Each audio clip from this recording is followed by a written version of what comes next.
మనకు భగవద్ధ్యానం ఈ విధంగా చేస్తే మనకు అర్థంగా ఆ కుటుంబంలోనే ఎందుకు పుట్టాం మనం? అసలు మనం చేయాల్సిన పనేంటి? మన గమ్యం దిశగా అడుగులు వేస్తున్నామా లేదా అనేటటువంటి ఆ జ్ఞానాన్ని మనకు దేవత బోధిస్తుంది. ఆ బోధన కోసమే మనము భగవద్ధ్యానం చేస్తూ ఉంటారు. క్షేత్రపరమైన అర్థం సంరక్షణ చేసేటటువంటి వాడు. కాశీ క్షేత్రానికి చిత్రపడతారు కాలభైరవుడు. అందులోంచి మనము కాశీ యాత్ర చేసిన మనం అనంత జోగులంగా క్షేత్రం దర్శించిన ఎక్కడైనా సరే ముందుగా మనము ఆ క్షేత్ర పాలకుడు యొక్క పాదాలకు నమస్కారం చేసి ఆయన స్పర్శించి నా యొక్క ఈ దర్శనం సంపూర్ణం కావాలని వేడుకొని మనము అక్కడ నుండి ప్రారంభం చేస్తే ఆ ప్రధాన దేవుడి యొక్క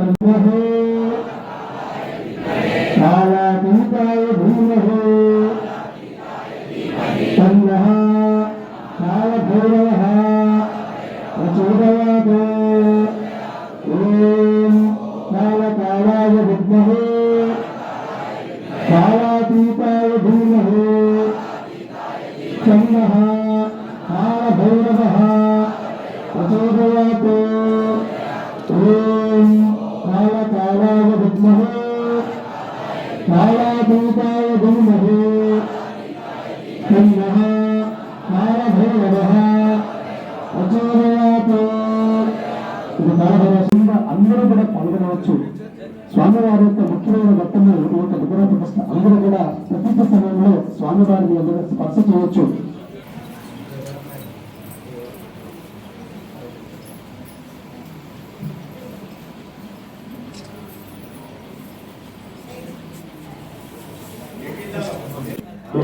కూడా బ్రాహ్మణ అంతా కూడా స్వామివారి యొక్క విగ్రహాన్ని మనము ఊరేగింపు తర్వాత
స్వామి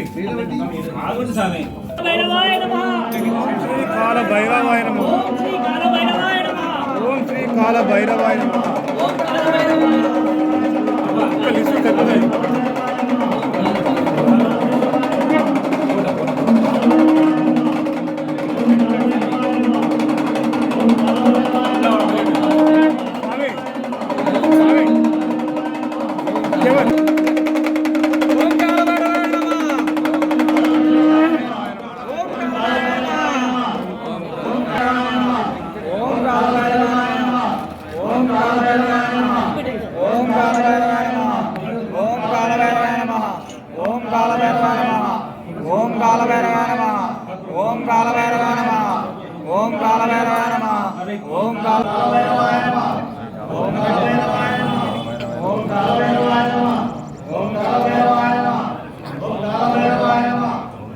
కాలభైరవాయ నమః ఓం కాలభైరవాయ నమః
నేను ఇక్కడికి రావడం నా తల్లులతో చెల్లెలతో సోదరులతో తత్వం తెలియచేయడం మహోన్నతమైన ఘట్టంలో పాల్గొనడం ఈ అదృశ్య వారి యొక్క సంపూర్ణ ఆశీస్సులు ఆశీర్వాదాలు ఇక్కడ ఉన్నటువంటి తల్లులకు చెల్లెలకు సోదరులు పండితులకు కానీ జగద్గురువులకు కానీ క్రీడాధిపతులకు కానీ ఎవరికైనా సరే పాద నమస్కారం చేసుకునే అవకాశం లభించింది అంటే ఆ విధంగా చేసుకోవడం వల్ల మీకు తెలియకో ఆ గురువులు ఆ పండితులు చేసినటువంటి ఆ జపశక్తి మీకు వస్తుంది. అంటే ఈ విధంగా కూడా కొన్ని సందర్భాలు పరిస్థితులు వెళ్ళవచ్చు. గురువులకు నమస్కారం చేసి